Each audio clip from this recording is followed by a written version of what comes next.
여러분 안녕하세요. 하나님 나라로 보는 성경 관통, 성서를 하나님의 나라로 어떻게 관통할 것인가, 이해할 것인가, 그리고 기독교 신앙을 우리가 어떻게 다시 한번 성서에 맞춰서 형성할 것인가, 그리고 하나님께서 펼쳐가시는 이 하나님의 성교, 성서가 말한 하나님의 성교는 과연 무엇인가? 그러니까 우리가 성교를 나가더라도 성서의 어떤 세계관을 어떻게 담느냐에 따라서 우리의 선교 모습도 많이 달라지겠죠. 그런 면에서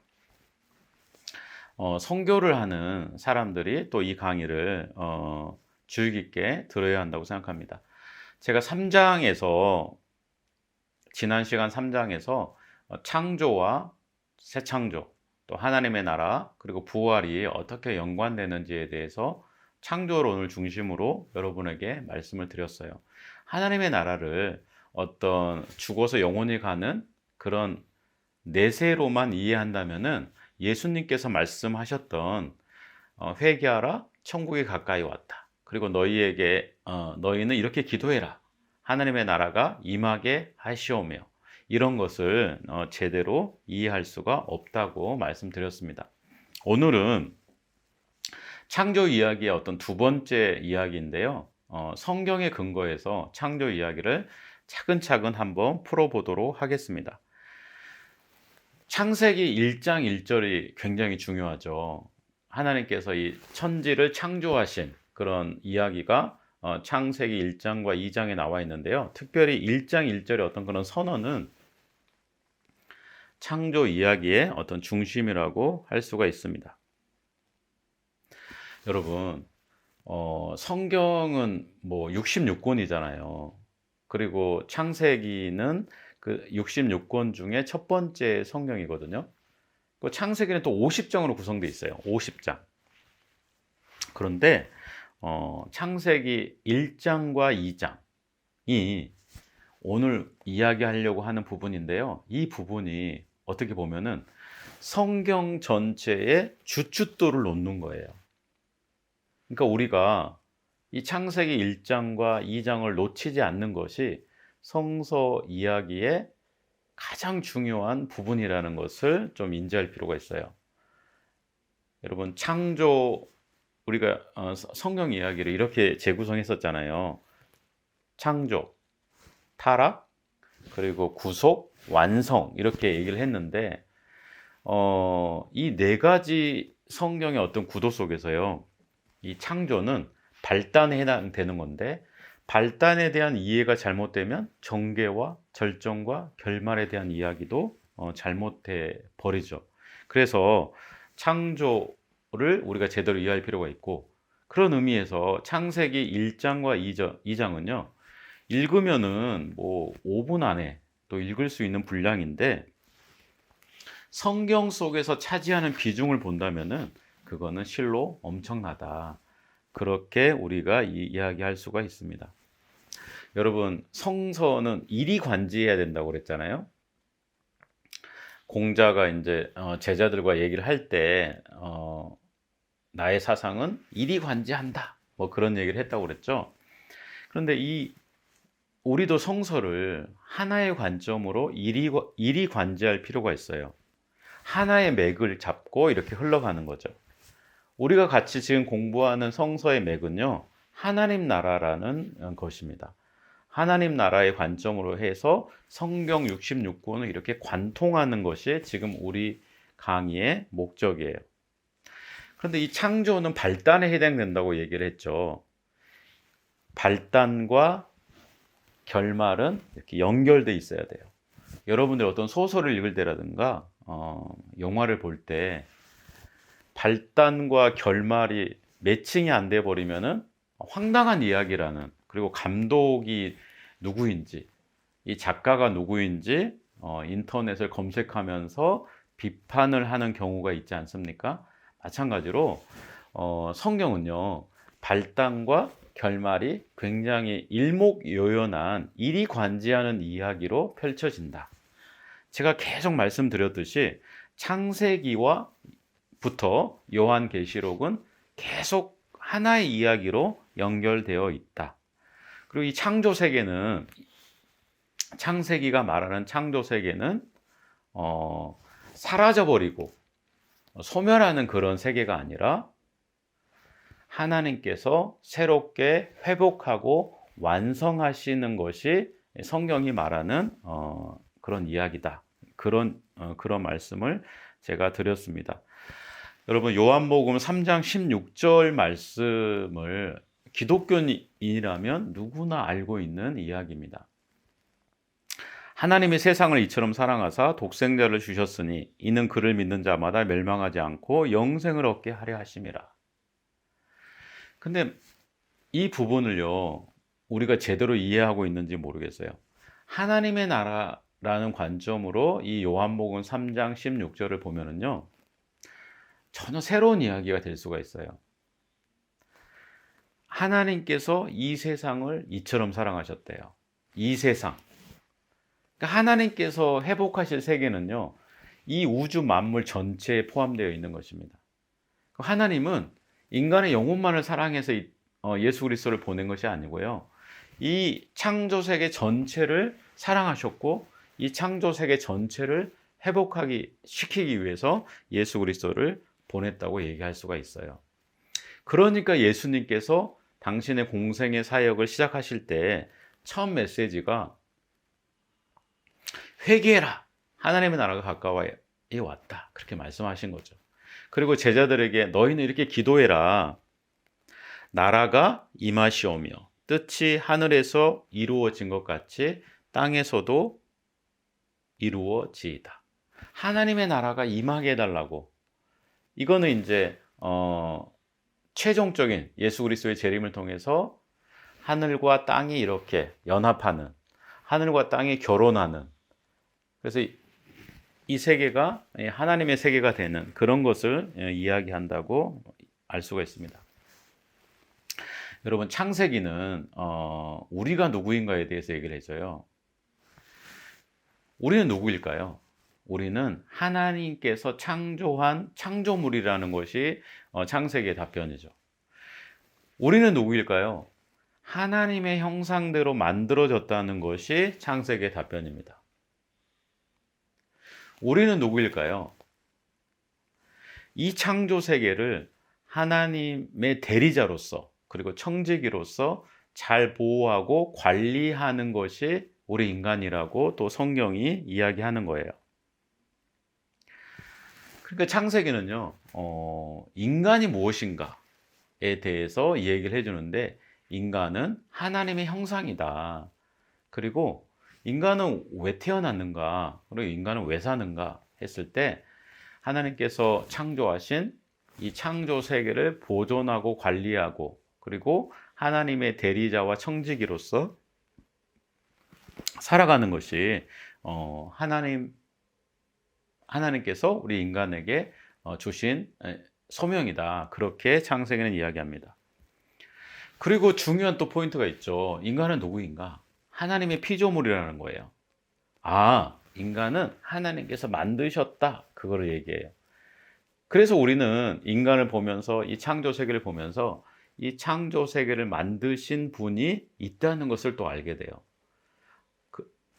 하나님 나라의 관점에서 본다면은요, 하나님과 인간은 어떤 관계일까요? 그거는 하나님 나라의 관점에서 본다면 하나님은 창조주이시고 인간은 피조물이시고, 하나님은 하나님 나라의 왕이시고 인간은 하나님의 나라의 백성이 되는 거죠. 그리고 하나님께서 인간을 창조했다는 것을 통해서 우리 인간이 어떤 목적을 갖고 있구나. 그 목적은 이 창세기를 통해서 본다면 매우 분명하게 보여주는데, 이 창조 세계를 관리하고 보호하는 역할을 갖고 있구나. 그것을 우리가 알 수가 있습니다. 여러분, 성경이 말하는 인간이 사는 목적은 많이 있겠죠. 그리고 우리가 가장 잘 알고 있는 인간의 목적은 하나님의 영광을 드러내는 거잖아요. 그게 이제 인간이 사는 목적인데, 그런데 창세기만큼 인간이 사는 목적에 대해서, 인간은 왜 사는가, 인간의 소명이 뭔가에 대해서 분명하게 이야기해 주는 성경, 창세기만큼 이야기해 주는 성경은 드문 것 같아요. 창세기는요, 인간이 창조된 목적에 대해서 매우 분명하게 이야기를 해줘요. 그것은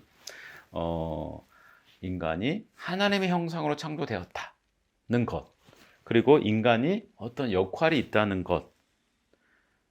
그것은 뭐냐면은 하나님을 대신해서 이 창조 세계를 다스리고 관리하는 목적을 갖고 있다는 거죠. 그래서 그것을 우리가 그거는 청지기이고 대리자이다. 그러니까 여러분 한번 잘 생각해 보세요. 하나님께서 우리를 창조한 목적이 뭘까? 이 창조 세계에 대한 어떤 관리자와 대리자로 여러분을 부르신 거예요. 물론 많은 기독교인들이 혹은 교회에서 이 점을 강조하지 않지만은, 인간을 만든 원초적인 목적이 사실은 이 창조 세계에 대한 관리자와 청지기로 하나님께서 인간을 부르셨다. 그것을 우리가 잊지 말아야 됩니다. 그리고 우리가 창세기를 통해서, 이 창조를 통해서 알 수 있는 것은요, 창조 세계가 매우 선하다는 거예요. 기독교 안에 이 물질 세계는 악하다. 그래서 인간은 빨리 이 물질 세계를 떠나야 된다. 우리가 거해야 될 상태는 영혼의 상태로 내세에서 천국으로 거하면 그게 최고의 상태다. 이렇게 이제 생각하는 사람들이 많이 있는데요. 과연 그것이 기독교가 말하는 어떤 신앙의 전부일까? 그렇다면 거기에서 창조가 차지하는 비중은 도대체 무엇일까? 왜 하나님께서는 인간을 만드셨을까? 왜 하나님께서는 이 창조 세계를 보존하고 관리하라고 하셨을까에 대해서 잘 대답을 할 수가 없는 것이죠. 우리 기독교인들이요, 이 물질 세계에 대해서 악하고 이곳은 떠나야 되고 이렇게 생각하게 된 것은요, 사실은 성경이 말하는 어떤 그런 세계관이 아니고 플라톤주의라고 할 수가 있어요. 그리고 영지주의라고 할 수가 있습니다. 사실 기독교가 생긴 다음에 발전하면서 서양을 중심으로 플라톤주의와 영지주의에 강력한 영향을 받았거든요. 그러니까 기독교가 생겼을 때 플라톤주의는 이미 이 헬라 세계, 그리스 세계를 차지하는 중심 사상이었어요. 그리고 영지주의도 기독교를 무너뜨릴 수 있는 가장 강력한 어떤 이단 사상이었죠. 그러니까 기독교는 또 이단 사상과 맞서면서도 그런 영향을 또 받지 않을 수가 없었던 거예요. 그러면서 그거를 기독교 사상이라고 또 오해한 부분도 있죠. 플라톤주의는 어떤 얘기를 하냐면은, 이 세계는 유한하다, 이데아의 세계만이 선하다, 이렇게 얘기를 해요. 그래서 이 물질 세계는 유한해, 완벽하지가 않아, 이데아의 세계가 완벽해. 그게 이제 우리 기독교인을 어떻게 받아들여 버렸냐면은, 이 창조 세계는 유한한 거야. 우리가 가야 할 곳은 이데아의 세계인 천국이야. 그렇게 이제 너무나 단순화시켜서 기독교 신앙을 정리해 버린 거예요. 영지주의도 마찬가지예요. 영지주의는요, 이 세상은 악하다고 얘기를 해요. 그리고 선한 것은 영적인 것만 선하다고 얘기합니다. 영혼만이 선하다. 인간이 죽으면은 이 육체의 감옥에서 인간이 벗어나서 영적인 세계로 돌아가는 것이 구원이라고 영지주의는 얘기해요. 그래서 이 플라톤주의와 영지주의의 공통점이 뭐냐면요, 이 세계는 유한하고 악하다는 거죠. 빨리 벗어나야 된다는 거예요. 완벽한 세계가 아니라는 거죠. 그런데요, 성경은 전혀 그런 얘기를 하지 않아요. 성경은 하나님께서 이 창조를 하실 때마다 계속 기뻐하시는 거예요. 하나하나 창조 세계를 만드실 때마다 성경은 하나님께서 기뻐하셨다 얘기를 해요. 이 세계에 대한 어떤 부정적인 생각을 갖고 계셨다면 하나님께서 왜 이 창조 세계가 하나하나 완성될 때마다 기뻐하셨겠어요? 그리고 인간을 창조한 다음에 모든 세계를 보시고는 심히 기뻐하셨다. 이 창조 세계가 완벽하게 완성됐을 때 하나님께서는 심히 기뻐하셨다. 그런 말씀을 하세요. 이거는 이 기독교 사상이라는 것은 물질 세계와 정신 세계, 그러니까는 물질 세계와 영적인 세계를 분리하는 그런 이원론적인 사상이 아니라 창조론에 기반해서 본다면은 굉장히 물질 세계와 정신 세계를 하나로 보는 그런 이론론적인 사상이라는 것을 우리가 알 수가 있습니다. 여러분, 현대를 살아가면서 이 창조론을 재인식한다는 것은 굉장히 중요한 것 같아요. 왜 그러냐면은 많은 기독교인들이 이 지구를 일회용품으로 생각을 하거든요. 지구는 소멸해. 지구는 멸망한다고. 불로 심판받아. 결국 이 지구는 없어진다고. 그리고 우리는 영원히 천국에서만 산다고 하면서 이 지구는 결국 사라질 것으로 생각을 하는 거예요. 그래서 지구를 소모품으로 생각을 해보는 거죠. 그런데 지금 많은 환경학자들 뿐만 아니라 전 지구에 사는 사람들이 이 지구의 환경이 오염되는 거에 대해서 얼마나 많은 고민을 하고 있습니까? 여러분들이 하나님 나라의 관점에서 이 기독교 사상을 새롭게 이해한다면은 이 지구 환경의 문제에 대해서 굉장히 적극적으로 대처할 수 있다는 것을 알 수가 있어요. 하나님의 창조라는 거, 이 창조 세계가 선하다는 거, 그 지구는 멸망하는 것이 아니라 새롭게 회복된다는 거, 그거를 우리가 새롭게 인식한다면은 이 지구를 더럽히고 일회용품으로 소비해서 버려버리고 그렇게 생각해서는 안 된다는 것을 알 수가 있어요. 그리고 성경은 이분법을 얘기하는 것이 아니다. 우리는 영적인 세계, 정신적인 세계만을 중시하는 그런 이분법을 극복해야 된다는 것을 또 알 수가 있습니다. 그리고 인간의 소명이 무엇인가? 창세기가 분명히 얘기하는 거예요. 인간의 소명이라는 것은 이 창조 세계를 보호하고 관리하는 것이다. 그러니까 하나님께서 이 창조 세계를 창조한 다음에 인간에게 어떤 임무와 권리를 주신 거죠. 그것은 이 창조 세계에 대한 어떤 관리와 보호라는 것을 알 수가 있고, 성경 전체에서 인간의 소명을 가장 분명하게 드러낸 곳이 바로 창세기고, 이 창세기는 인간의 역할이 하나님의 백성으로서 창조 세계에 대한 하나님의 청지기 역할을 해야 된다. 그 부분을 성경은 이야기하고 있습니다. 여러분, 기독교 신앙, 특히 이제 창세기를 중심으로 창조에 대해서 제가 말씀을 드리는데 계속 창조가 중요하단 말씀을 드려요. 근데 이야기를 어디서 시작할 거냐? 우리가 성경의 이야기를 창세기로 시작하지 않으면은 성경의 이야기가 어긋나 버리기 때문에 그렇습니다. 그래서 여러분들이 이 창조에 대해서 우리 선교를 하든 아니면 기독교 신앙을 어떻게 우리 안에 체계화시킬 때 이 창조론에 대해서 다시 한번 생각할 필요가 있는 거죠.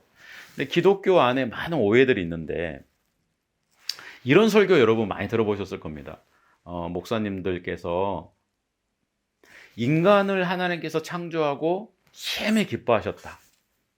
그래서 인간 중심으로 성경을 보게 하는, 그래서 인간만이 구원받고 지구와 이 창조 세계는 파괴돼도 될 거라고 그런 뉘앙스로 설교하는 목회자분들이 많이 있어요. 성경이 과연 인간의 창조에 대해서 심히 기뻐하셨을까요? 여러분, 창세기 오늘 1장과 2장을 공부를 하는데요. 성경을 차근차근 읽다 보면은 이걸 알 수가 있어요. 하나님께서는요, 창조 세계가 하나씩 만들어질 때마다 기뻐하세요. 좋아하시는 거예요. 인간을 창조할 때 심히 기뻐했다고 말씀하시는데, 그거는요, 인간을 창조했으니까 다른 창조물보다 더 기뻐, 이런 뜻이라기보다는 기뻐하다, 좋아하다, 뭐 이런 점층적인 속에서 인간을 창조한 다음에 창조 세계가 완벽해진 거예요. 여러분들 어떤 물건을 만드는데 그 물건이 완벽하게 완성이 된 거죠. 완벽하게 완성이 되니까 하나님께서 심히 기뻐한 거예요. 그러니까 이거는 여러분 구분을 좀 줘야 돼요. 하나님께서 인간을 창조해서 심히 기뻐했다는 그런 말인지, 창세기가 말하는 것이, 아니면 하나님께서 모든 창조 세계를 완성했기 때문에 심히 기뻐한 것인지. 앞에 거 전자로 생각하면요, 모든 세계를 그냥 인간 중심으로 생각하게 되고, 기독교 신앙이라는 것은 인간의 영혼만 구원하면 끝나는 것이라고 생각해 버린다는 거예요. 그런데 후자로 생각을 한다면요, 하나님의 창조 세계를 하나님께서 기뻐하셨고, 이 창조 세계가 망가졌다고 얘기를 했잖아요. 망가진 다음에 회복을 하고 구속을 하고 구원을 할 때, 후자로 생각한다면 이 모든 창조 세계에서 구원의 대상에서 배제될 것은 없다고 이해를 할 수가 있죠. 두 번째 또 말씀드려요. 오해할 수 있는, 목사님들께서 설교하시다가 여러분들이 또 생각할 때, 또 이런 오해들이 있더라고요. 많은 목사님들께서 생육하고 번성하라고 말씀하시죠. 그래서 아이를 많이 낳으라고 이제 얘기를 하거든요. 그런데 성경이 얘기하는 것이 과연 인간의 번성만을 얘기했는가를 좀 우리가 고민해 볼 필요가 있어요. 성경 창세기 1장과 2장을 여러분 오늘 다시 한번 꼭 보시길 바랍니다. 섬세하게 읽다 보면은요, 하나님께서 바다에 있는 생물을 만드신 다음에 뭐라 하냐면은 번성하고 생육하라고 그래요. 하늘과 육지의 동물을 만드시면서 또 생육하고 번성하라고 그래요. 또 인간을 만드시면서도 생육하고 번성하라고 그래요.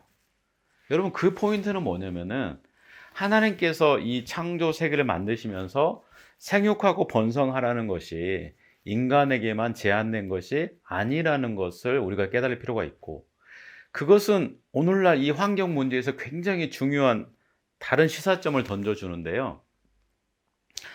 인간이 생육하고 번성함으로써, 지나치게 인간이 생육하게 번성함으로써 발생하는 많은 문제들, 오늘 또 수십 종의 다른 생명체는 소멸하고 있다고 합니다. 멸종하고 있는 것이죠. 근데 그거는 성경의 가르침과는 많이 달라요. 하나님께서는요, 인간과 더불어 모든 생명체가 생육하고 번성하기를 원하셨던 거예요.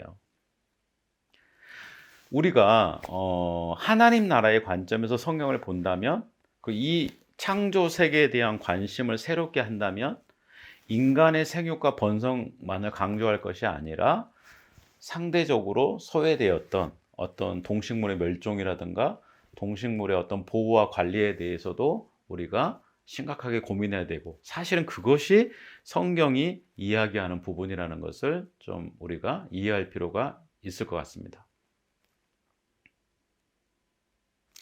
여러분, 생태 발자국이라는 그런 지표가 있다고 합니다. 이 생태 발자국이라는 것은 인간이 살아가면서 얼마나 많은 것들이 필요한가, 뭐 그런 거를 이제 생태학적으로 좀 정리하는 지표라고 하는데, 미국 사람과 한국 사람, 그 다음에 아프리카 사람이 이렇게 살아가는 거를 생태 지표로 해보면요, 미국 사람은 아프리카 사람의 뭐 수십 배의 지구가 필요하다고 그래요. 그러니까 이거는 이제 뭐 정확한 예는 아니고 이제 간단한 예화를 제가 하나 들면은요, 아프리카 사람은요, 미국 사람이 화장실에서 사용했던 물을 하루 전체를 사용한다고 그래요. 그래서 미국 사람들이, 미국 사람만 이 지구에 있다면은 지구가 5개가 필요하다고 합니다.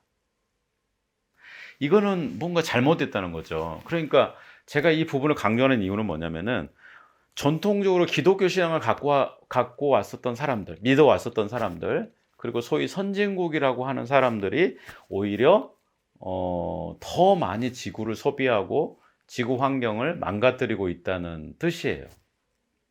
그런데 우리가 기독교 신앙을 뭔가 창조론에 의해서 오해하고 있다는 것을 말씀드리는 거예요. 근데 그 오해의 또 하나의 관점이 뭐냐면은, 하나님께서 인간을 만든 다음에 정복하라고 얘기를 했죠. 이 창조 세계를 정복하라. 그러니까 이 서양에서 기독교를 믿어왔던 이 많은 사람들이, 하나님이 우리에게, 인간에게 준 소명은 이 자연 세계를 정복하는 거야. 그래서 자연을 개발하고 막 뭐랄까요, 남용해 버린 거죠. 그런 비판들이 사실 많이 있었어요. 기독교인들이 이 지구를 망쳤다. 기독교 신앙이 사실은 그런 거였다. 이렇게 이제 비판하는 사람들이 많이 있었는데, 제가 처음에도 말씀드렸지만은 하나님께서 인간에게 생육하고 번성하라, 또 이 땅을 정복하라, 이렇게 말씀하신 이유는 지구를 망쳐라, 뭐 이 자연 환경을 사치하고 낭비해라, 이런 뜻으로 말씀한 것이 아니라 하나님께서 창조한 이 세계를 잘 보존하고 관리하라는 뜻으로 말씀을 했다는 거죠. 그러니까 이 정복하라는 뜻은 관리와 보호의 차원이지, 사치와 낭비와 파괴의 차원은 절대 아니다. 그런 점을 여러분들이 꼭 유념해 주셨으면 좋겠습니다. 여러분, 마지막 주제인데, 이 강의의 마지막 주제인데요. 하나님 나라를 우리가 다시 한번 좀 고민을 한번 해봐요. 하나님의 나라가 과연 무엇일까? 우리가 고민을 해본다면은 성경도 굉장히 오래전에 쓰여져 있지 않습니까? 그런데 히브리 사람뿐만 아니라요, 그 당시에 고대 근동 사람들은 우주 창조는 하나님을 위해 성소를 건설하는 것으로 많이 생각을 했다고 그래요. 그러니까 뭐냐면은 이 창조 세계는요, 하나님의 성소인 것이죠. 그리고 인간을 만들었고, 그리고 하나님께서 인간과 함께 거주하기를 원하셨다고 생각을 할 수가 있어요. 그러니까 뭐냐면은 여러분, 우리가 이 에덴 동산이 굉장히 그래서 중요한 거죠. 에덴 동산은 어떤 면에서 보면은요, 예수님의 재림을 통해서 최종적으로 완성될 그 하나님 나라 버전의 초기 버전이라고 할 수가 있어요. 그래서 이 에덴 동산을 그냥 지나쳐 버리면은 안 되고, 이 에덴 동산을 어떤 의미에서 보면은 하나님 나라의 관점에서 하나님 나라의 시작으로도 볼 수가 있다. 그래서 이 하나님 나라라는 것은 하나님의 이 창조 사역에서부터 사실은 시작이 된 거다. 만약에 인간의 패망이 없었다면, 인간의 어떤 반역이 없었다면은 이 하나님의 나라는 하나님의 의도대로 완성됐을 거예요. 그런데 하나님께서 이 만든 이 창조 세계, 하나님의 나라가 어느 순간에 잘못된 길로 가버린 것은 우리가 다음 시간에 얘기하게 될 인간의 어떤 타락 때문인 것이죠. 그러니까 인간의 이 타락이라는 것은요, 개인적인 어떤 죄만을 얘기하는 게 절대 아니에요. 이 하나님 나라의 전체 구도에서 보면은 인간의 타락이라는 것은 하나님 나라에 대한 인간의 반역 사건이라고 얘기할 수가 있습니다. 그 부분에 대해서는 다음 시간에 더 자세하게 얘기하겠습니다. 여러분, 건강관리 잘 하시고 다음 시간에 뵙도록 하겠습니다. 감사합니다.